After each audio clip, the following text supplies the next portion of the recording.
আজকে আপনাদের সাথে শেয়ার করে নিচ্ছি আমার পছন্দের একটি রেসিপি দই কাতলা।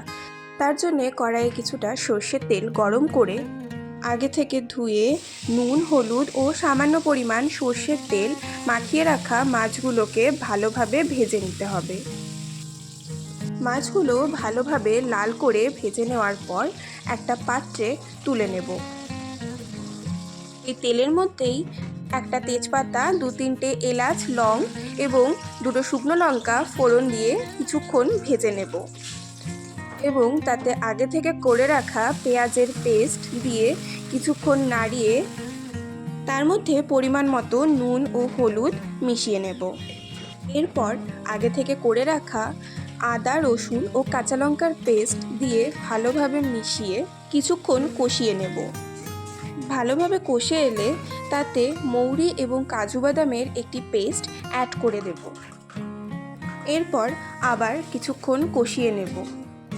সমস্ত কিছু ভালোভাবে কষে এলে আগে থেকে ফেটিয়ে রাখা 2 চামচ পরিমাণ টক দই অ্যাড করে আরও কিছুক্ষণের জন্য মিশ্রণটিকে নাড়িয়ে নেব। এরপর জিরে গুঁড়ো ও ধনে গুঁড়ো দিয়ে মিশ্রণের সাথে মশলাটাকে ভালোভাবে মিশিয়ে নিয়ে পরিমাণ মতো জল দিয়ে ভালোভাবে নাড়িয়ে নেব এবং কিছুক্ষণের জন্য ঢেকে দেব। ভালোভাবে ফুটে এলে ঢাকাটা তুলে কিছুটা নাড়িয়ে নিয়ে আগে থেকে ভেজে রাখা মাছের টুকরোগুলো দিয়ে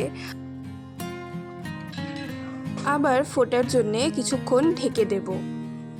ভালোভাবে ফুটে এলে ঢাকাটা তুলে তাতে কাঁচা লঙ্কা ও ধনেপাতা অ্যাড করে ভালোভাবে মিশিয়ে নিয়ে গ্যাসের ফ্লেম বন্ধ করে একটা বাটিতে তুলে নিলেই তৈরি হয়ে যাবে আমাদের দই কাতলা। আজকের রেসিপিটি কেমন লাগলো অবশ্যই কমেন্ট করে জানাবেন।